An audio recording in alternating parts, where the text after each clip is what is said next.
Seorang wanita pergi ke toilet di luar dan tanpa sengaja menemukan sarang ular. Tiba-tiba ia teringat akan kontrol permainannya yang mulus dan langsung berubah menjadi seorang prajurit wanita, bahkan memanggil rekan satu timnya. Kemudian dua gadis seksi mulai memamerkan keahlian mereka. Melihat cemilan pedas ini tidak sepedas yang sebenarnya, para wanita cantik yang tak kenal takut itu pun mulai mencarinya. Mereka berangkat untuk mencari raja ular dan induk ular untuk membalaskan dendam sponsor mereka yang telah meninggal. Tanpa mereka sadari, pikiran mereka sama rampingnya dengan tubuh mereka. Tak lama kemudian induk ular tertarik keluar oleh aroma parfum mereka. Namun sebelum salah satu dari mereka sempat bereaksi, ia menjatuhkannya ke dahan dan membunuhnya seketika. Melihat ini, si cantik berambut panjang itu murka. Ia meraih belatinya dan melaju ke depan. Meskipun berani, ia secara mengejutkan terbunuh oleh serangan induk ular. Akhirnya seluruh pangkalan percobaan dibantai habis. Sementara itu, sebuah kapal pesiar hendak melintas di laut terdekat dan orang-orang di dalamnya bersorak dan menari. Mereka tidak tahu bahwa karnaval camilan pedas akan segera dimulai. Para turis di kapal yang tidak menyadari situasi tersebut terus memainkan musik dan menari. Detik berikutnya, pembalasan dendam seekor ular terhadap manusia dimulai. Telah melarikan diri selama 1 jam yang mengancam jiwa induk ular itu dikurung di gudang tertutup oleh seorang pemuda dengan taruhan nyawanya. Para korban terakhir melarikan diri ke dek buritan. Sebelum ada yang sempat bernapas, raja ular itu muncul dari laut langsung meludahkan lidahnya yang lapar ke arah rombongan. Sementara raja ular tak sadar.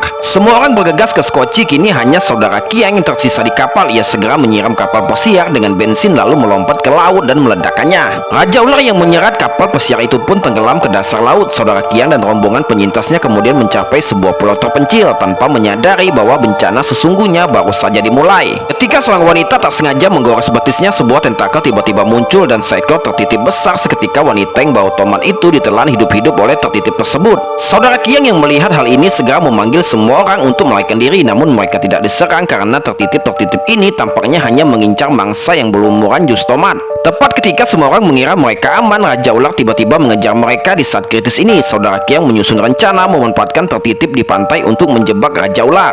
Mereka menajamkan sepotong kayu dan memasang perangkap saudara Kiang, kemudian mengeluarkan 2 botol plasma dari tubuhnya sendiri. Setelah semuanya siap, mereka mulai berteriak-teriak untuk memikat raja ular dan berhasil menjebaknya. Melihat hal ini, saudara Kiang menggunakan kekerasan fisik. Dan mereka mendekati pantai, saudara Kiang segera mengusir tertitip haus darah yang tertahan di dalam botol darah. Aroma tomat menyegarkan mereka dan keberhasilan atau kegagalan tergantung pada satu gerakan ini. Saudara Kiang menggerakkan seluruh kekuatannya melompat dari tebing lalu menggunakan senapan talinya untuk melarikan diri. Raja ular jatuh ke dalam kerumunan tertitip. Ketika tertitip yang haus darah itu berebut untuk melahap daging dan darah raja ular yang enggan berjuang untuk membebaskan diri, tetapi seorang prajurit perkasa tidak dapat melawan jumlah orang yang banyak, dan seekor gajah tidak dapat mengalahkan seekor semut. Akhirnya generasi raja ular lainnya menemui ajalnya di barat laut.